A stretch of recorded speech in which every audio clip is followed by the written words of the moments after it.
அந்த பாண்டிய வீரர்கள் எல்லாம் சொன்னல, நிறைய வீரர்கள் எல்லாம் வந்து உட்கார்ந்துட்டு இருப்பாங்க. அவங்க வந்து உள்ள வந்துடுறாங்க. இவர்கள் எல்லாம் இந்த கோவில் கட்டுகிற வேலையை ஈடுபடுத்தணும். சில பேருக்கு பிடிக்கும், பிடிக்காது, அப்படி எல்லாம் இருக்கிற போது பாண்டிய வீரர்களோடு குந்தவை நாச்சியார், ராஜராஜனுடைய அக்கா குந்தவை நாச்சியார், அவங்க வராங்க. நீங்க பொன்னியின் செல்வன் படம் பார்த்தா தெரிஞ்சிருக்கும், படிச்சிருப்பீங்க.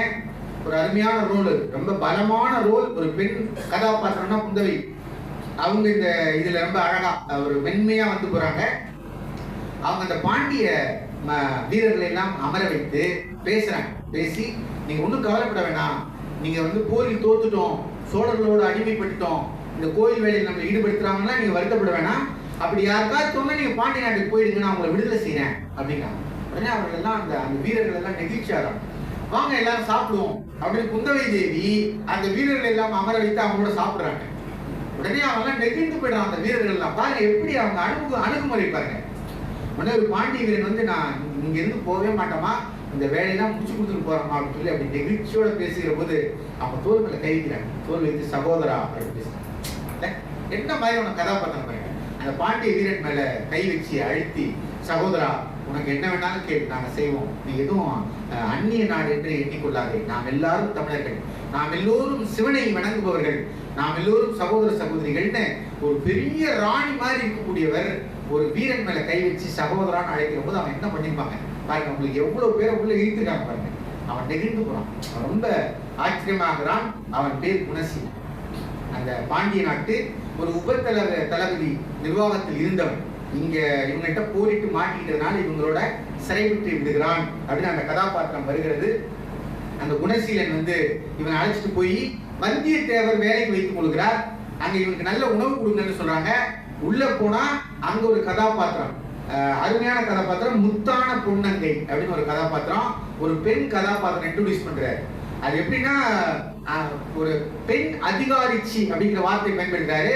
இப்போ ஒரு பெண் போலீஸ் மாதிரி வச்சுக்கீங்களேன், ஒரு பெண் ஐபிஎஸ் அதிகாரிகள், அது மாதிரி அப்போ பெண் அதிகாரிச்சிகளாக அவர்கள் இருந்திருக்கிறார்கள் பெண்கள். அப்படி முத்தான பொன்னங்கை வந்து அப்படி ஒரு பெண்ணாக இருக்கிறாள். வருகிறவர்கள் எல்லாம் என்ன பிரச்சனை அப்படின்னு கேட்டு தீர்க்கிறா. ஒருத்தனை வந்து அடிக்கிறா. அப்படி எல்லாம் பயங்கரமா இருக்கோன்னா இவன் அப்படியே மெய் சிலிர்த்து பார்க்கலாம். ஏன்னா பெண்களை சோழ நாட்டுல வந்து நம்ம பாண்டிய நாட்டுல பெண்கள்லாம் இப்படி கிடையாதுங்கிறான். பாண்டிய நாட்டுல பெண்கள் இப்படிலாம் கிடையாது. ஆனா இந்த சோழ நாட்டுல இவ்வளவு நாகரிகமாக, இவ்வளவு நாகரிகத்தில் உயர்ந்ததாக ஒரு பெண் ஐபிஎஸ் அதிகாரி பேர் இருந்திருக்காங்கன்னா பாருங்க. ஆளை கூட்டு அடிக்கிற, அவளை பலாருன்னு அந்த மாதிரிலாம் பண்றா. குற்றம் செய்கிறவருக்கு அவளே தண்டனை கொடுக்குறான். அப்படி ஒரு கேரக்டர். உடனே அவ இவளை உள்ள அழைச்சி இவனை உட்கார வச்சு சாப்பாடு கொடுக்குறான். அந்த முத்தான பொன்னங்கை. உடனே இருவரும் பேசிக் கொள்கிறார்கள். மெல்ல ஒரு சின்ன மெல்லிய காதல் இருவருக்கு இடையே பகிரப்படுகிறது. ஆனால் அவன் உறுதியாக சொல்றான், நான் இன்னும் திருமணம் செய்து கொள்ளவில்லை, இப்போதைக்கு திருமணம் செய்ய ஐடியாவும் இல்லை, ஏன்னா நான் சோழ நாட்டில் அடிமையாக இருந்து திருமணம் செய்ய விரும்பவில்லை, நான் என்னைக்கா இருந்தாலும் பாண்டிய நாட்டுக்கு போயிடணும் அப்படின்னு அவன் சொல்ல, இவள் வந்து அப்படியா என்னைக்கா இருந்தாலும் பாண்டிய நாட்டுக்கு போயிடுவீங்களா அப்படின்னு கேட்கிறா. இவள் ஏன் இப்படி கேட்கிறாள் என்று அவன் நினைக்கிறான். அப்ப அந்த மெல்லிய காதல் இருவருக்கும் இடையே பகிரப்படுகிறது. ரொம்ப அழகாக அவர் சொல்றாரு.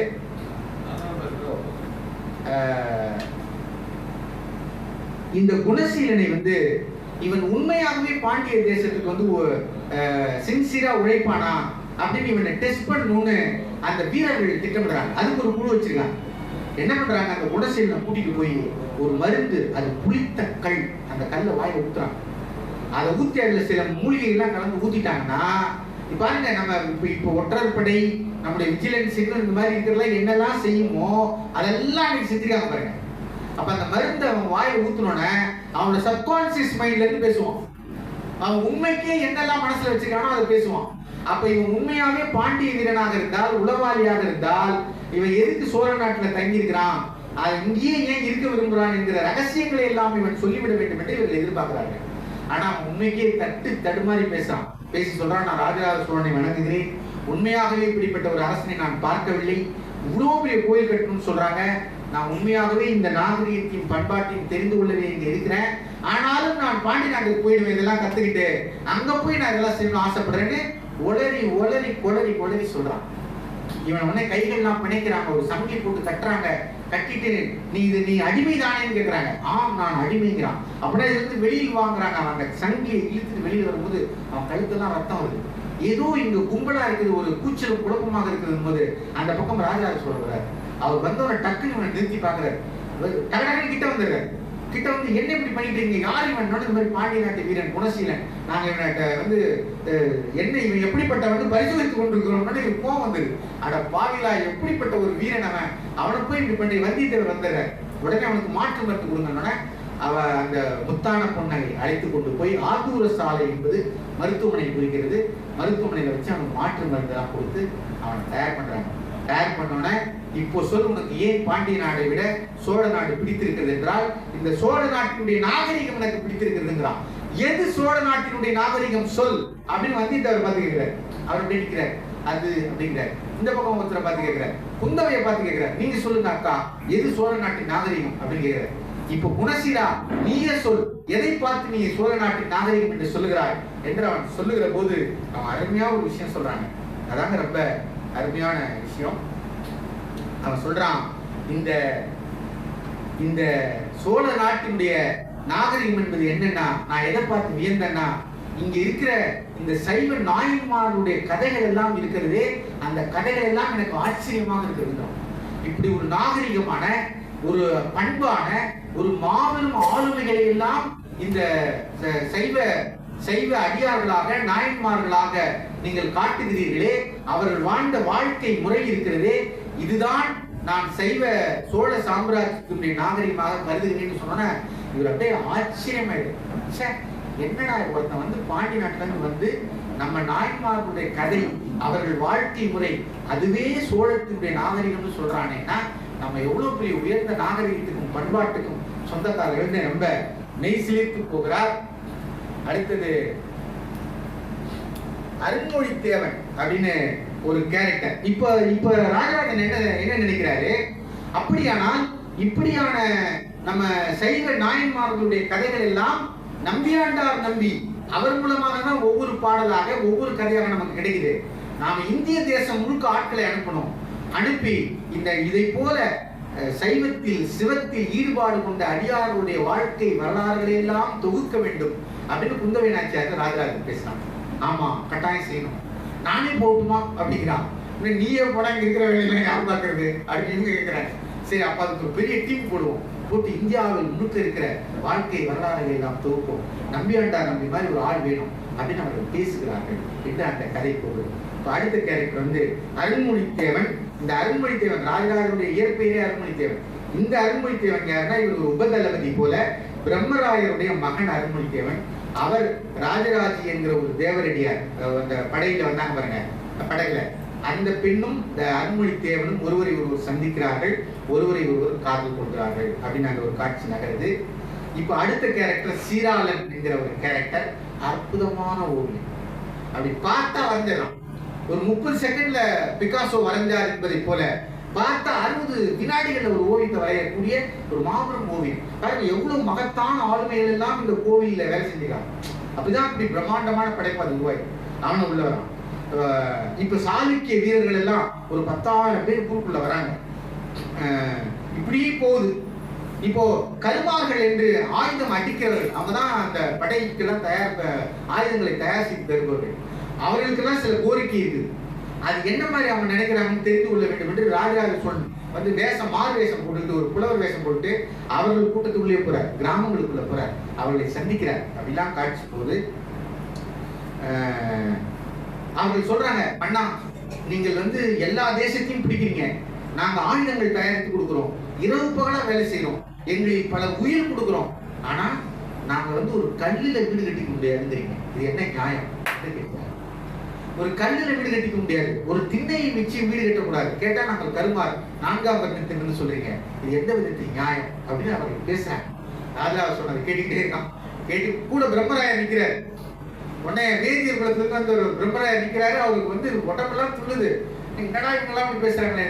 உடனே இவர் கேட்டுக்கொண்டே இருந்து ராஜராஜ சோழன் அறிவிக்கிறான், இது ராஜராஜ சோழனுடைய கட்டளை, நீங்கள் மண் வீடு என்ன, இனி கல்லில் வீடு கட்டிக் கொள்ளுங்கள், திண்ணை வைத்து வீடு கட்டிக் கொள்ளுங்கள், இது அரசினுடைய ஆணைன்னு அறிவிக்கிறான். உடனே எல்லாரும் ஓடு சோழம் சோழம்னு கத்துறாங்க. ராஜராஜ சோழன் வாழ்க்கை அவருடைய மெய்கீர்த்தியை படிக்கிறாங்க, சந்தோஷமாயிடுறாங்க எல்லாரும். உடனே பிரம்மராயரோட வெளியே இருக்கும். பிரம்மராயர் சொல்றாரு, நீங்க இந்த மாதிரி போற இடத்துல எல்லாருக்கும் அறிவிச்சுட்டே இருக்கீங்கன்னா நாட்டுக்குள்ள பயங்கர சண்டை வந்துருவாங்கன்னா கொஞ்சம் ஜாக்கிரதையா இருக்குன்றார் பிரம்மராயர். இப்படியாக ஒரு அருமையான காட்சிகள் போகிறது. அந்த அந்த கதாபாத்திரமோட பேர் எல்லாம், ஒரு பெண்ணோட பேர் கரியமாணிக்கம், ஒரு பெண்ணோட தேவரடியார் பேர் எச்சுமண்டை. இந்த பேரெல்லாம் வந்து பாத்தீங்கன்னா உங்களுக்கு அந்த பழைய காலத்து பேரு அதெல்லாம் ரொம்ப அழகா இருக்கு. கரியமாணிக்கம், எச்சுமண்டை அப்படிலாம். அப்புறம் மறுபடியும் ராஜராஜ சோழன் வந்து எல்லாரும் கூட்டி உட்கார வச்சுட்டு திருநீலகண்டர் கதையை சொல்றாரு. திருநீலகண்டர் பாருங்க, தன் மனைவி, அவர் ஒரு குயவர், தன் மனைவியை விட இன்னொரு ஒரு தேவரடியார் பெண் வீட்டுக்கு போயிட்டு வந்துட்டாரு. மனைவி கோச்சுக்கிறாங்க. உடனே 2 பேரும் என்னை தீண்டாதீர்கள் திருநீலகண்டத்தின் மீது ஆணைன்னு சொல்றாங்க. உடனே அவங்க வயசாகிற வரைக்கும் ஒருவரை ஒருவர் தீண்டிக் கொள்ளாமல் வாழ்ந்தாங்க. இறைவனே வந்து ஆட்கொண்ட பிறகு இது உலகத்துக்கு தெரிய வந்தது. எப்படி ஒரு வாழ்க்கை வாழ்ந்துருக்கிறார் பாருங்க. திருநீலகண்டர் கதையை எல்லாருக்கும் சொல்லிட்டு இருக்கான் மன்னன். இப்படி கதையா சொல்லிக்கிட்டே இருக்கிறான். அப்படி வாழ்ந்துட்டு இருக்கிறாருன்னு காமிக்கிறாங்க. இப்போ நிசும்ப சூதனிங்க. நிசும்ப சூதனி யார் என்றால், தஞ்சாவூரை, அவ்வளவு பெரிய தஞ்சை சோழ மண்டலத்தை கட்டி ஆள்கிற ராஜராஜ சோழன் உட்பட எல்லாரையும் காவல் காக்கிற ஒரு பெரும் தெய்வம் நிசும்ப சூதனி. அவங்கதான், அந்த அம்மா தான் காவல் தெய்வம், தஞ்சாவூருடைய காவல் தெய்வம் நிசும்ப சூதனி. கோயில் கட்ட வேலை ஆரம்பிச்சாச்சு. எப்படி கட்ட போறோம்னு தெரியல. இப்படி பரபரப்பாக உலகம் இயங்கி கொண்டிருக்கிறது. அப்படி இயங்கி கொண்டிருக்கிற போது அந்த முத்தான புன்னகை அவ அந்த கோயிலுக்கு வரா. கரூர் தேவர் வராரு. அந்த அம்மா வணங்குறாரு. வணங்கிட்டு, அம்மா என்ன பண்றதுன்னு தெரியல, கோயில வேற கட்டணும், நான் என்ன பண்ண போறேன்னு தெரியல அப்படின்னு கரூர் தேவர் புலம்புறாரு. நிசும்ப சூதனிட்ட புலம்பிட்டு இப்படி திரும்புறாரு. அந்த முத்தான புன்னகை மேல நிசும்ப சூதனி உள்ள வந்து இறங்குறாங்க. இறங்கி அப்படியே அப்படின்னு கத்துறாங்க. கத்திட்டு, ஏ குழந்தை கிழவா இங்க வாடா அப்படின்னு கூப்பிடுறாங்க இந்த கரூர் தேவரை. நிசும்ப சூதனி அந்த முத்தான பிள்ளைங்க மேல இறங்கி அப்படியே ஆடுறாங்க. ஆடிட்டு, ஏ கரூர் அந்த கரூர் தேவரை கூப்பிடுறாங்க, ஏ குழந்தை கிழவா இங்க வாடா அப்படிங்கிறாங்க. அவர் அப்படியே ஓடி வந்து காலில் விழுறாரு. அம்மா வந்துட்டியா அப்படின்னு காலில் விழுறாரு. நீ என்னடா கோயில் கட்டுறாங்க வருத்தப்பட்டு இருக்க, நான் தாண்டா கோயில் கட்டுறேன். அந்த நிசும்ப சூதனி ரொம்ப அருமையா இருக்கு அந்த காட்சி. டேய், இந்த கோயிலை நான் தாண்டா கட்டுறேன், நீ வந்து இந்த கோயில் கட்டி முடியும் வரை வேற எங்கேயும் போக கூடாது, இங்கே தங்கு, ஒருத்தரையும் விடாத. இந்த ஊரில், தஞ்சாவூரில் இருக்கிற ஒவ்வொருவரும் கல் சுமக்க வேண்டும், ஒவ்வொருவரும் மண் சுமக்க வேண்டும், ஒவ்வொருவரும் வேலை செய்ய வேண்டும், நீ உட்பட இனி எல்லாரும் வேலை செய்ய வேண்டும். இல்லை என்றால் இந்த நிசும்ப சூதனி உங்களெல்லாம் சும்மா விட மாட்டான்னு சொல்லு, போ எல்லாருக்கும் சொல்லு, இந்த கோவிலை நான் கட்டி முடிப்பேன் அப்படின்னு சொல்லி அப்படியே மயங்கி விழுகிறாங்க.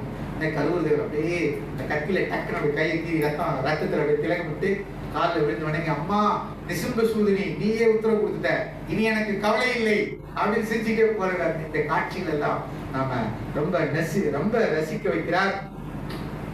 ஓகே, இப்போ இன்னும் நான் சுருக்கமா போகணும் இல்லையா, வேகமா போகணும். இப்போ கரூர் தேவர் அந்த பெருந்தச்சரை சந்திச்சு கோயில் வேலை பற்றி பேசுகிற போது அந்த பெருந்தச்சர் சொல்கிறார், அதை பற்றி கவலை இல்லை கரூர் தேவரே, ஏன் 6347 திரை ஓவியங்கள், அதாவது இப்ப நம்ம சொல்லணும்னா பிளான், கோவில் பிளான் வரைபடம் எத்தனை, 6347 ஓவியங்கள், திரை சீலைகள் வரையப்பட்டு மன்னர் என்னிடத்தில் ஒப்படைத்திருக்கிறார் அப்படிங்கிறான். மிரண்டு கூட யோசிச்சு பாருங்க. கோவில் வரைபடங்கள் 6347 வரைபடங்கள் பெருந்தச்சர்கிட்ட கொடுத்துருக்காரு. வரைய வச்சு அரசு ஒப்படைச்சிருக்காரு. ஏன் இவ்வளவு ஓவியங்கள் அப்படின்னு கரூர் தேவர் கேட்கிறார். பெருந்தச்சர் சொல்கிறார், ராஜராஜ சோழன் என்னிடம் சொன்னார், என்னை தனியாக அழைத்து போய் ஒருவேளை கோவில் கட்டி முடிப்பேன்னா 6 ஆண்டு 7 ஆண்டு ஆகும் சொல்றாங்க. அப்படி கோவில் கட்டி முடிப்பதற்கு முன்னால் ஒருவேளை நான் இறந்து விட்டால் இந்த கோவில் நின்று விடக்கூடாது, என்னையும் கடந்து இந்த கோவில் போய்கொண்டே இருக்க வேண்டும். அதுக்கு இந்த பிளான் வேணும்ல, இதான் பிளான். நான் இருந்தாலும் இல்லைன்னா இந்த பிளானை வச்சுட்டு நீ கோயிலை கட்டி முடிச்சிடணும் என்பதற்காக இத்தனை ஓவியங்களை கொடுத்தார். போது கரூர் தேவர் அப்படியே ஒரு நிமிஷம் ஸ்டன் ஆயிடுறாரு. இவன் என்னடா அரசனா, யாரா இவன், என்னடா இப்படி ஒரு மனசு இவனுக்கு அப்படின்னு நினைச்சுட்டு அவர் மனசுல நினைச்சாரு, டேய் ராஜராஜா, நீ வந்து கவலையே கூடாது, நான் பார்த்துக்கிறேன் அப்படின்னு ஒரு மனசுக்குள்ள அவனை வாழ்த்துற, அவனை பாராட்டி கொண்டு நகர்ந்ததாக அது போகிறது. ஒண்ணு இப்போ வந்து ராஜேந்திர சோழன், ராஜேந்திரனுக்கு அப்புறங்க அவன் உள்ள வரான், ஊருக்குள்ள மாறுவேடத்துல வரான். மாறுவேடத்துல வந்து ஒரு கிராமத்து மக்கள்கிட்ட நின்று இங்க என்ன பிரச்சனை அப்படின்னு கேட்கிற மாதிரி தன்னை ஒரு சாதாரண தளபதி மாதிரி உள்ள வரான். எல்லாம் ஒற்றர் படைதான் சொன்ன பாருங்க. இவன் வர்றதுக்கு முன்னாடி ஒரு பெண் அதிகாரிச்சு, ஏற்கனவே ஒரு IPS அதிகாரி மாதிரி பெண் அதிகாரிச்சு அவ பேர் வனமுடையார், பேரே பாருங்க வனமுடையார். அவன் குதிரையில வரா, வந்து அந்த ஊர்ல என்னென்ன நடக்குதுன்னு அப்படியே பாக்குறா, பேசுறா, அப்படி பாக்குறா. முன்னாடி தலைவர் வராரு, ராஜேந்திர சோழன் உள்ள மாறுவேஷத்துல வந்து அங்க பேசுறாரு. ஒரு கட்டத்துல பேச்சு முத்துகிற போது வனமுடையார் எல்லாத்தையும் அதட்டுறா. யார்கிட்ட பேசிட்டு இருக்கீங்க, மரியாதையா பேசுங்கிறா. உடனே கிராமத்துல யார்கிட்ட பேசுறோம் அப்படின்னு அவ சொல்றா, நீங்கள் பேசிக் கொண்டிருப்பது ராஜராஜ சோழனுடைய மகாபுத்திரன் இளவரசர் ராஜேந்திர சோழன். எல்லாம் பொத்து கால விடுறாங்க, ஐயோ இளவரசர் நீங்களா அப்படின்னு. ரொம்ப அருமையாக இருக்கிறது. உடனே அவங்களுடைய குறைகளை எல்லாம் கேட்டு தெரிந்து கொள்கிறார். உடனே செய்தி பஞ்சவன் மாதவிக்கு போயிடுது. ராஜேந்திர சோழன் வந்து தஞ்சாவூருக்குள்ள வந்துட்டார், இளவரசர் எந்த அறிவிப்பும் இல்லாம உள்ள வந்துட்டாரு அப்படிங்கிறாங்க. உடனே ஐயோ அவனை வரவேற்கணும், தயாராவாங்க. ராஜராஜ சோழன் சொல்றான், நான் போய் என் மகனை நானே சந்திக்கிறேன். 2 பேரும் சந்திக்க போறாங்க. ஏற்கனவே கருத்து முரண்பாடு இருக்கு. இவ்வளவு பெரிய கோயிலுக்கு தேவையில்லாம கட்டிக்கிட்டு இருக்காரு. இன்னைக்கு எப்படி பசங்க அப்பாவோட முரண்படுகிறார்களோ அப்படி அவன் அப்பயும் முரண்பட்டு இருக்கான். நம்ம அப்பாவுக்கு வேற வேலை இல்லை, வேலை இல்லாத வேலை செஞ்சுட்டு இருக்காரு அப்படிங்கிற மாதிரி தான் இருந்திருக்கான். உடனே இந்த கருத்து முரண்களுக்கு இடையே 2 பேரும் உரசி கொள்ளக்கூடாதுன்னு பஞ்சமன் மாதவிக்கு பதிவதைக்கிறது. ஆனாலும் 2 பேரும் சந்திக்க போறாங்க என்கிற அந்த காட்சி ரொம்ப அழகாக இருக்கிறது. உடனே 2 பேரும் சந்திக்கிறாங்க. அவர் இந்த கோவில் அந்த கட்டுக்கிற இடத்துக்கு ராஜராஜ சோழன் குதிரையில வரான். ராஜராஜ சோழன் மேல நிற்கிறாரு. ராஜேந்திர சோழன் வராரு.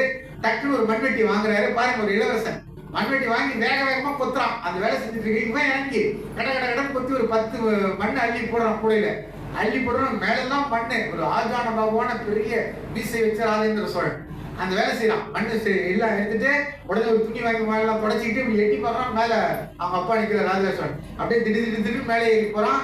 2 பேரும் ஆற தழுவி கொள்கிறாரு. ஊரே ஆடி கத்துது. மறுபடியும் 2 பேர்ல அரசனும் இளவரசனும் சந்திக்கிற காட்சி அப்படி அமைக்கிறாரு. ஆயிரக்கணக்கான பேர் கீழே நின்று அதை ரசிக்கிறாங்க. பஞ்சமன் நினைக்கிற இந்த அப்பாவுக்கும் மகனுக்கு இந்த காதல் காட்சி எல்லாம் தனியா அறையில வச்சுக்க கூடாதா, ஊரு பார்த்து கண்டு போடுமே, இது கூட தெரியாம இருக்கிறாங்களே என்று ஒரு தாய் உள்ளம் அது வந்து நினைக்குது. இந்த காதல் காட்சியெல்லாம் வீட்டுக்குள்ள வச்சுக்க கூடாதா, இப்படி ஊர் எறிய மேல கோபுரத்துல நின்று வச்சுக்கணும் அப்படின்னு அவ புலம்புகிறாள். ஆனால் ராஜேந்திர சோழன் உள்ளே வருகிறான். ராஜராஜ சோழன் ராஜேந்திரனை சந்திக்க போவதற்கு முன்னால் பஞ்சமன் மாதவியை வணங்குறான். வாராஜேந்திர சோழன் மெல்ல மெல்ல பேச ஆரம்பிக்கு. பேச்சு முற்றி கடுமையா போகுது. உடனே இவருக்கு என்ன வேற வேலையை ராஜராஜ சோழருக்கு இந்த மாதிரிலாம் பண்ணிட்டு இருக்காரு, நீ யாரை பத்தி பேசுறதுன்னு தெரியல. ஒரு கட்டத்துக்கு மேல ஏறுற பஞ்சவன் மாதவி. ஆனா இல்ல, இதுக்கு வந்து கொஞ்சம் கூட ஒண்ணும் தெரியல. நான் இளவரசன், எனக்கு தெரிவிக்க வேணாமா முதல்ல கோயில் கட்டுறேன்னு. ஆனாலும் பாருங்க, நான் ஒரு 10,000 பேர்கள் அனுப்பி வச்சல, என்கிட்ட ஒரு செய்தி கூட இல்ல, இவருக்கு கொஞ்சம் கூட அப்படின்னு ஆரம்பிக்கும் போது அவர் கிட்ட வந்து நின்று கையை ஓங்குறா. ராஜேந்திரா அப்படிங்கிறா. இந்த சீன்ல ரொம்ப அழகாக இருக்கிறது. இந்த ராஜேந்திர அம்மா, நீங்க என்ன அடிக்கிறதா கூட அடிங்க, நீங்க கையில் அடிக்காதீங்க, உங்களுக்கு வலிக்க என் உடம்பு என்ன உடம்பு ஒரு பிரம்பு வாங்கி தரேன், அதுல அடிக்கிறான் அடிங்கன்னு சொல்லிட்டு ஆனாலும் விடாம பேசுறான். உடனே அவ கத்துறா, ஏய் நீ யார்கிட்ட பேசிட்டு இருக்க, யாரை பத்தி பேசுற, நீ என்ன பெரிய ஆளடா அப்படின்னு உடனே அவ மிரட்டுறா.